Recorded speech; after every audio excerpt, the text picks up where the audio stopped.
Hey, everybody, welcome back to Surrounding the Dragon, and I'm Dr. Sara. I've got a great episode for you today, and today I'm going to go all in on my favorite topic, the thing that I will never shut up about, and that is my favorite phrase. If you're watching on YouTube, you can probably see the letters in bright, shining neon lights above my head, and that is think less and feel more. If there's anything that you take away from me, I want it to be this message because it's all about getting rooted and having presence in your own body. It's about connecting with the wisdom that resides inside of here.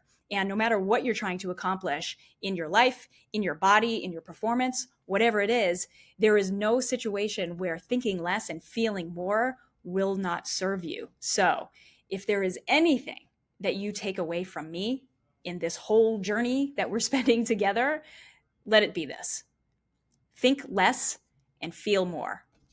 Let's get into what this means. To get started, I want to start by identifying what I don't mean by thinking less, because this is the first thing people say. Sara, you don't want me to think? You want me to be dumb? You want me to just go willy-nilly? No, that's not what I'm talking about, you guys. It's not about all or nothing. I'm not saying don't think at all. I'm just saying think less, because here's the problem that I see, and you may not agree with me, but you might. But the way that we operate in this world is very fast paced and it is very distracting. We're looking at our phones all day, all the things that we're looking at and listening to on social media and TV and all the media and everything. It's not designed to keep us present in our own bodies. It is designed specifically to take our attention outside of ourselves. And when we get caught in that pattern of looking externally, it's very easy for us to get caught in our egoic mind that is strategic, that is more overthinking and anxious than anything. So when we get stuck in a detached, outward projecting thinking mind, we're more likely to act from places of fear or anxiety or depression, because all of the information that we're processing is outside of ourselves. It keeps us disconnected. And so that oftentimes will result in monkey mind, right? Jumping from this topic to that topic. And I'm sure you've experienced this. I know I have. We tend to go down these self-limiting belief rabbit holes. You know the ones I'm talking about? Like the ones that say, I'm not good enough, I'm not worthy, I am broken, something outside of me needs to fix me because there's something wrong. These are conditioned beliefs that we place on ourselves, and when we are operating from that fearful, anxious, egoic mind, man, those branches are real easy to hold on to and jumped from one to the next. So what I'm talking about when I'm saying think less, I don't mean stop thinking. What I actually mean is to get out of the egoic mind that's rooted and floating in the external, and to shift your presence and to shift your thinking into discernment, which is much more rooted in the body. So thinking less is not about not thinking at all. It's about shifting out of that egoic thinking mind that's rooted in fear and limiting beliefs and self-deprecating rabbit holes, and shifting into a more discerning way of thinking that's rooted in wisdom and truth and knowings in your body. Because I'm going to be honest, your body knows everything about you. Everything. Your nervous system knows everything. It knows you better than anyone knows you. Okay? Think about it for a second. Think about that. So your nervous system knows where all of your vulnerabilities are, right? Your nervous system, your body knows where all of your traumas are stored and all the emotions that are unresolved that go with them. Your body knows. It's all in there. And when you're placing your attention too much in that egoic, external, fear-based way of thinking, it's real easy to ignore all the things that are happening in your body. But here we are expecting our bodies to keep up with an active lifestyle, healthy active lifestyle.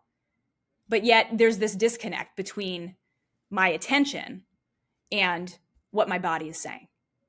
all the things that my body is trying to communicate to me. And let's face it, the quality of our active lifestyle is truly dependent upon the quality of relationship that we have with our own physical bodies. And that's really what it is. It's a relationship. It's a relationship between you and your body. Because I'm a firm believer that you, the thing that makes you you, is not your physical body, right?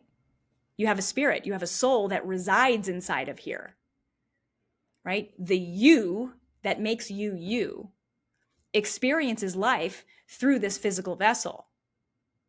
This physical vessel isn't who you are, but you're just partners. And it's a really interesting thing. It's like, if you think about this for a second, you are the only one, your soul, your spirit, you're the only one who will experience this life through this body. You are the only one that your body has to move through this life with. Think about that. Slow down, take a deep breath, and just sit with that for a second. And think about what a high priority relationship that is. And if we're talking about relationships, well, we got to talk about all the things that make relationships healthy and functional, right? We got to talk about things like communication and trust and quality time and respect and love. Oh God, the love part, man, that's a huge thing. So, and if you haven't yet, I just released my last episode that I released. It's called Love the Unconditioned Way. It's episode number 8. If you haven't heard that one yet, go give that one a listen because it's really important. Talk about all the ways to love in the unconditioned way. But love being one of the hallmarks of a good relationship, along with the others that I mentioned. How well are you doing? How's the quality of your relationship with your body when it comes to those things? Communication, especially. With trust, with respect. How's that going? Right? Because your body's going to speak to you. Your body's going to communicate to you through all its ways, through symptoms, like pain, like muscle tension, like stress, like emotions, like behavior patterns. Your brain, your body will speak to you in those ways.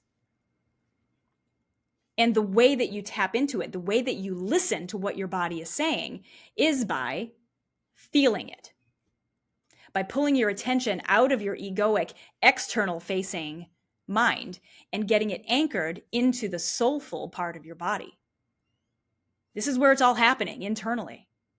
So redirect, feel more about what's happening here. That's the part that's going to help develop and maintain a good relationship, a healthy relationship with your body. It's in the feelings. Your body will tell you everything you need to know. You just got to listen to it. You got to slow down, pull your attention back in, and feel. Okay? Sometimes it's going to be emotional, and that's okay. Feel them. Emotions are meant to be felt. I can't tell you, every single day I'm here in my clinic, people come to me for physical pain, right? Just this morning, I had a gentleman come in. We were working on some scars to help his neck pain feel better. And out of nowhere, this always happens, just had a nice emotional release.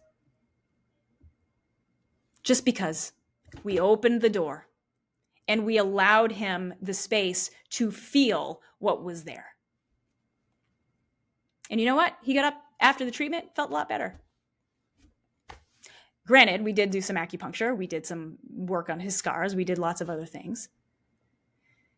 But the feeling that I'm talking about is a deeper feeling. It is a feeling that is tied to your purpose, your soul, right? The reason for you being here, right? It's a deeper, deeper feeling. It's not just about that superficial pain. But I digress. Yeah, sometimes it will be emotional, and that's okay. Other times it'll be physical, whatever it is. Your body will speak to you. Are you listening?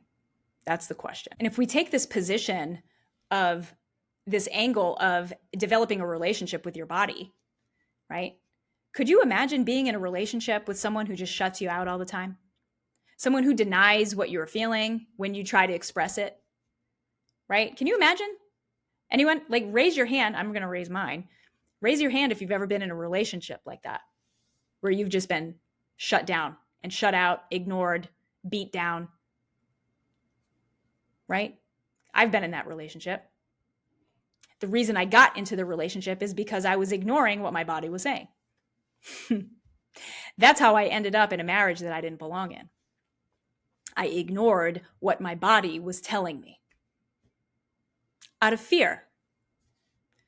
It was out of an attachment for a relationship that I labeled as something that it wasn't. I thought it was something other than what it was. I was convincing myself that it was different. And that happened in my egoic mind because I wanted it to happen. I created it in my strategic mind, egoic mind. But the moment I brought my attention back in and I started actually listening, that's the moment everything changed.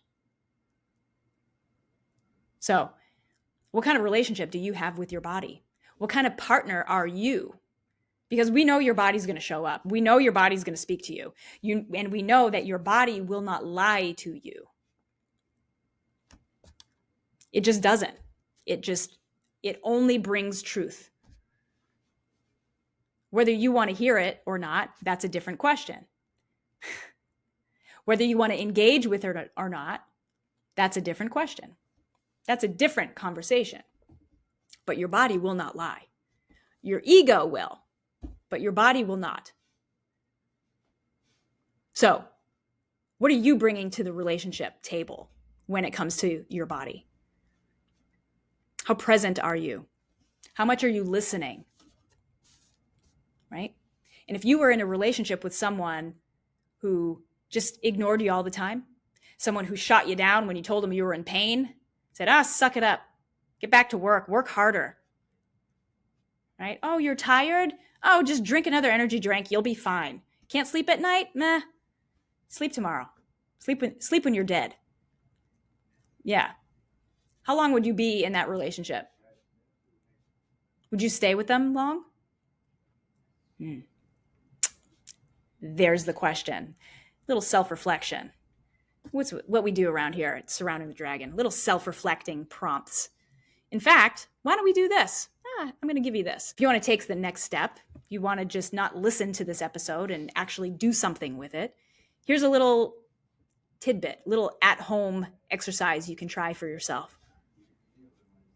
Right? If we're talking about the relationship with your body and knowing that relationships are two-way streets, if you sat down and had a conversation with your body regarding the status of your relationship, what do you think it would say?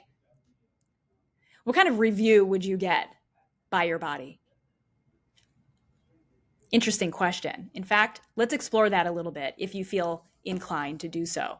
If you want to take what we're talking about here in this podcast and apply it and integrate it into your life, here's a little exercise for you. In your mind's eye, imagine that conversation between you and your body relative to the relationship status. I want you to get out a piece of paper and a pen. And I want you to write a letter to you from your body. You know, if I were doing this, it would say, "Dear Sara, this is your body. What I want you to know about our relationship is ... And then flow. What do you think your body would say to you? Would it be a breakup letter?